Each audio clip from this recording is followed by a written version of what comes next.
Bismillah, Assalamualaikum warahmatullahi wabarakatuh. Waalaikumsalam warahmatullahi wabarakatuh.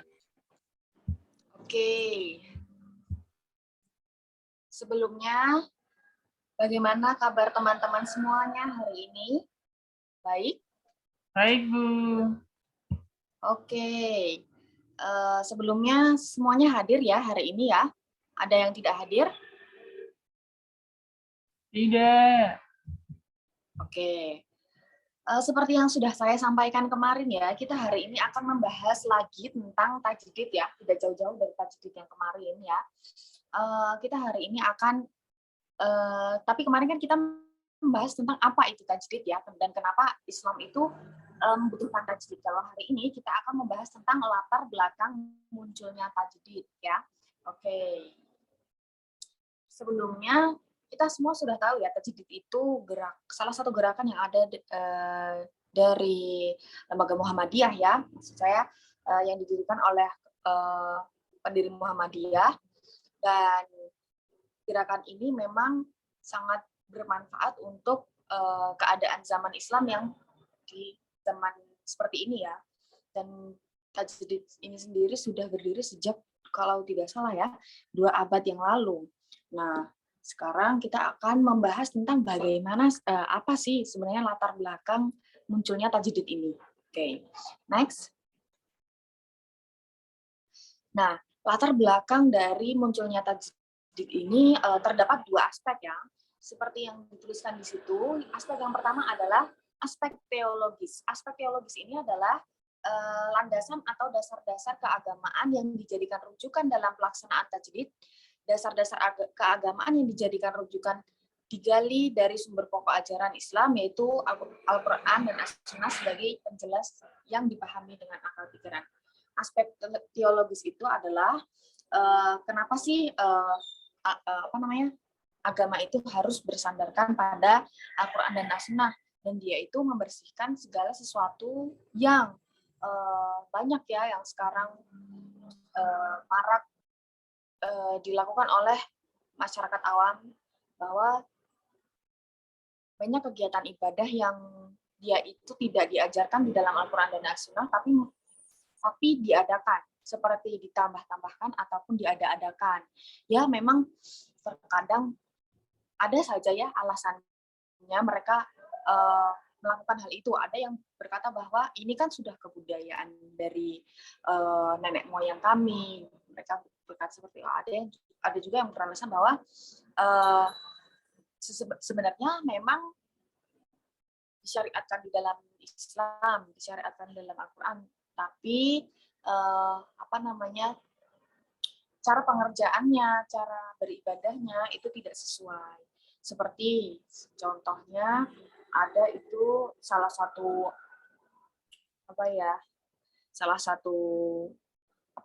bisa dibilang firqah ya, itu mereka itu melakukan ziarah kubur seminggu sekali, dan itu wajib. Maksudnya tuh dia itu memang dijadwalkan setiap malam minggu, misal kalau nggak salah saya ingat ya, itu harus berziarah ke makam pendahulu mereka.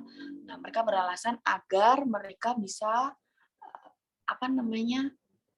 tertular, maksudnya agar mereka itu bisa mewariskan sifat-sifat baiknya para pendahulunya mereka. Ada juga yang beralasan bahwa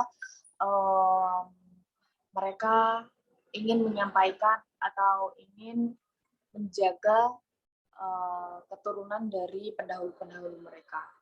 Nah, sebenarnya kan nggak masalah ya untuk untuk berziarah kubur seperti itu, tapi yang dipermasalahkan adalah kenapa harus dijadwalkan dan kenapa harus ada berbagai alasan yang sekiranya itu tidak perlu dijadikan alasan, begitu ya. Oke, next. Aspek yang kedua adalah aspek historis. Aspek historis ialah tantangan-tantangan dan respon yang dimunculkan umat Islam pada kurun waktu tertentu. Nabi Muhammad SAW adalah seorang mujaddid, bila kita melihat dari sisi bahwa Nabi Muhammad SAW. Nah, aspek historis ini maksudnya adalah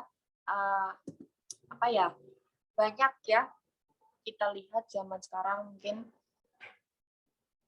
ketika mungkin satu golongan atau seseorang itu diingatkan untuk kembali ke Quran dan Sunnah. Nah, disitulah adalah tantangan-tantangan respon yang dimunculkan umat Islam pada kurun waktu tertentu. Kalau kita melihatnya itu dari sumber ketika Nabi Muhammad itu hidup ya, begitu. Jadi inilah yang menjadi tajdid itu menjadi tantangan bahwa bisa jadi umat Islam itu mengadakan tajdid karena memang ada kemunduran atau memang dia itu mau melangkah ke jalan yang lebih maju gitu. Oke, selanjutnya.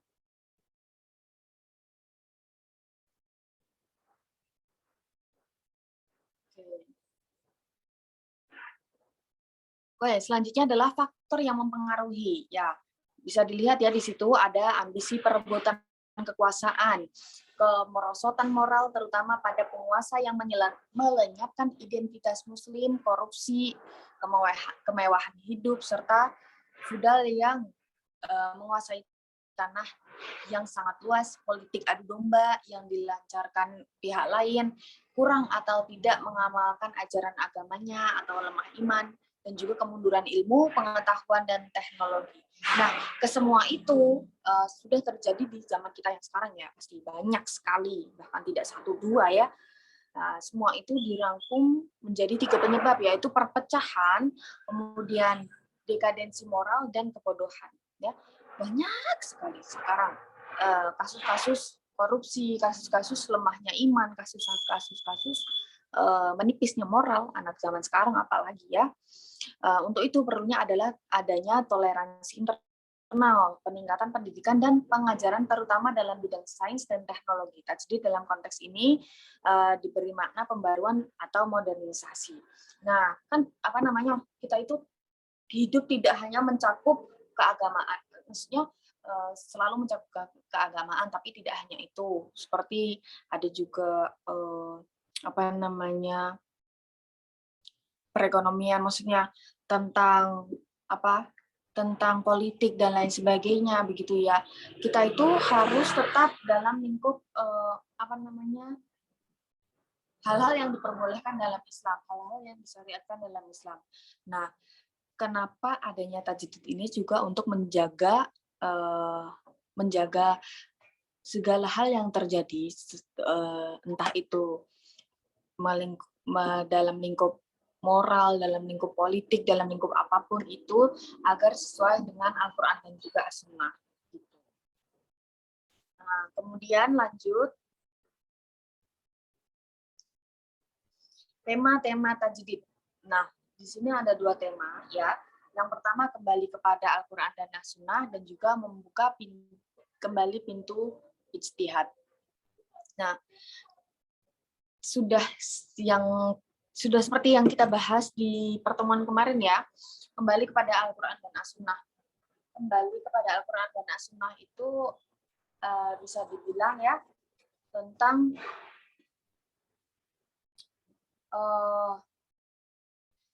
seruan para pembaharu Islam kepada umatnya untuk kembali kepada Al-Quran dan As-Sunnah, dimaksudkan agar mereka itu kembali kepada Islam yang sejati dan meninggalkan segala bentuk praktek keagamaan yang menyimpang dari tuntunan Al-Quran dan As-Sunnah. Seperti yang sudah saya katakan tadi ya, banyak sekali hal-hal yang sekarang itu menyimpang dari Al-Quran dan As-Sunnah, tapi masih bandel untuk untuk dihilangkan begitu. Nah, untuk itu inilah salah satu yang menjadi faktor adanya gerakan tajdid dalam Islam. Kemudian membuka kembali pintu ijtihad. Nah, jika Al-Quran dan As-Sunnah itu merupakan sumber hakiki dan sempurna sebagai pedoman, maka sumber-sumber selain kedua sumber ini tidak wajib diikuti secara mutlak.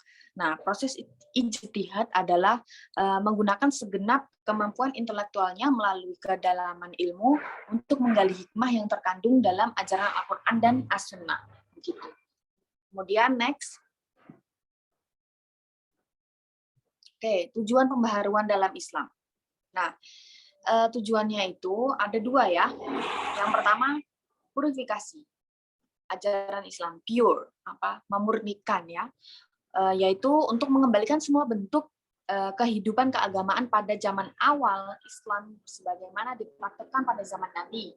Nah, zaman Nabi sebagaimana digambarkan oleh Said Qutb sebagai periode yang hebat, suatu puncak yang luar biasa dan cemerlang, dan merupakan masa yang dapat terulang. Terjadinya banyak penyimpangan dari ajaran pokok Islam pasca Nabi, bukan karena kurang sempurnanya Islam, bukan. Jadi ketika banyak sekali yang menyimpang, kemudian ada yang menyalahkan, wah itu memang Islamnya yang tidak bisa mengikuti zaman, bukan seperti itu ya. Jadi, tetapi karena kurang mampunya seseorang untuk menangkap Islam sesuai semangat zaman, serta dalam konteks ini banyaknya unsur luar yang masuk dan bertentangan dengan Islam sehingga diperlukan adanya untuk mengembalikan atau memurnikan kembali sesuai dengan originalitas Islam itu sendiri. Upaya ini dapat dilakukan dengan membentengi keyakinan akidah Islam serta berbagai bentuk ritual dari pengaruh sesat. Nah, banyak banget kan sekarang orang-orang yang ingin segala sesuatu itu instan, sehingga mereka itu menghalalkan segala cara untuk mendapatkannya. Dan mereka melakukan penyimpangan Islam itu sendiri, penyimpangan akidah, penyimpangan terhadap Quran dan Sunnah begitu. Banyak sekali umat Islam juga, tapi dia melakukan kesyirikan ya. Dia itu melakukan praktek santet, melakukan praktek guna-guna dan lain sebagainya hanya untuk memenuhi kebutuhan hasratnya atau juga memenuhi kebutuhan keinginan nafsu duniawinya ya, seperti dia itu melakukan pelet agar dia itu kaya dan lain sebagainya begitu kan. Nah, gerakan tajdid ini diadakan untuk menghilangkan semua yang menyimpang dari Al-Quran dan As-Sunnah itu begitu, dan dikembalikan seperti zaman Nabi dahulu, karena tidak ada yang mengatakan tidak mungkin bahwa kita akan bisa kembali seperti keadaan zaman Nabi dahulu begitu. Kemudian selanjutnya yang kedua, menjawab tantangan zaman. Islam diyakini sebagai agama yang universal, yaitu agama yang di dalamnya terkandung berbagai konsep, tuntutan, dan pedoman bagi segala aspek kehidupan umat manusia. Sekaligus bahwa Islam senantiasa sesuai dengan semangat zaman. Dengan berlandaskan pada universalitas ajaran Islam itu, maka gerakan pembaruan dimaksudkan sebagai upaya untuk mengimplementasikan ajaran Islam sesuai dengan tantangan perkembangan kehidupan umat manusia. Nah, menjawab tantangan zaman ya, dari setiap zaman otomatis banyak sekali pembaharuan, entah dari teknologi, entah dari segi apapun itu, termasuk juga dari segi agama ya. Bukan berarti memperbaharui itu bukan berarti menambah-nambahi, bukan berarti mengkurang-kurangi ya, tapi tetap menjadikannya murni, tetap menjadikannya sejati, hakiki, tapi selalu diperbaharui dengan cara diingatkan kembali, disiarkan kembali agar Islam itu tidak jadi goribah, tidak jadi asing begitu. Nah, dan dari sini ya, Islam itu sendiri adalah agama yang universal, yaitu tidak bisa ketinggalan zaman. Bahkan bisa dibilang bahwa Islam itulah yang bisa sesuai dari setiap zaman ke zaman, begitu ya. Karena pada dasarnya kitab kita Al-Quran itu tidak pernah dikurang ataupun ditambah. Beda dengan kitab-kitab yang lain ya, banyak sekali yang dikurangi, banyak sekali yang ditambah-tambahi. Nah, siapa yang mengurangi tambahi itu? Bukan datang dari wahyu, melainkan dari bisa dibilang dari keegoisan manusia gitu. Tidak usah disebutkan agamanya apa, pasti kalian sudah tahu sendiri ya, agama-agama mana yang melakukan hal itu, menambah atau mengurangi kitab sucinya sendiri begitu. Tapi kalau Islam kan tidak pernah untuk menambah atau mengurangi segala sesuatu yang ada di dalam Al-Quran. Bahkan dari Al-Quran dan Al-Hadislah yang menjawab semua persoalan duniawi sampai di zaman yang sekarang ini. Gitu. Oke. setelah ini saya mau bertanya, apakah kalian punya persoalan? Apakah kalian ada yang mau ditanyakan? Tidak. Ada pertanyaan? Tidak ada? Oke. Mungkin cukup ya untuk pertemuan hari ini. Nah, setelah ini saya mau kalian menuliskan ringkasan tentang tema kita hari ini yang sudah saya tuliskan di PPT, kemudian kalian mengirim tugas kalian ke WhatsApp saya, oke? Nah, kemudian kalau sudah tidak ada yang ditanyakan, saya anggap kalian sudah bisa memahami semuanya ya. Dan saya ingatkan kembali, kita itu hidup di zaman yang sudah bisa dibilang akhir zaman. Nah, alangkah lebih baiknya kita selalu menjaga akidah kita dari segala sesuatu yang bisa menyerempet atau bisa menyeret kita ke sesuatu yang tidak sesuai Al-Quran dan Sunnah. Karena semakin tuanya zaman, semakin kita juga sulit sekali membedakan apakah ini haram halal, apakah ini benar atau salah, begitu ya. Alangkah lebih baiknya kita selalu taat kepada Al-Quran dan Sunnah, selalu taat kepada Allah, selalu berzikir, selalu mengingat Allah dan menjauhi segala maksiat. Oke, begitu cukup sekian dari saya. Oh iya, sebelumnya kita bisa tarik garis besar ya bahwa sebenarnya kenapa sih faktor-faktor dari berdirinya tajdid ini adalah dari segala kasus yang terjadi di zaman sekarang, maka dari itu tajdid ini menjadi jawaban atau menjawab tantangan setiap zaman untuk kembali ke kemurnian Al-Quran dan As-Sunnah begitu. Karena faktornya di sini adalah perpecahan, dekadensi moral dan juga kebodohan. Nah, untuk mengatasi semua itu maka didirikannya tajdid agar semua itu terkondisikan begitu. Nah, mungkin cukup sekian dari saya. Saya mohon maaf jika saya ada salah kata dan juga ada salah pemahaman.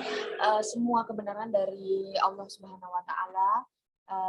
Cukup sekian, wal akhir, wassalamualaikum warahmatullahi wabarakatuh. Waalaikumsalam warahmatullahi wabarakatuh.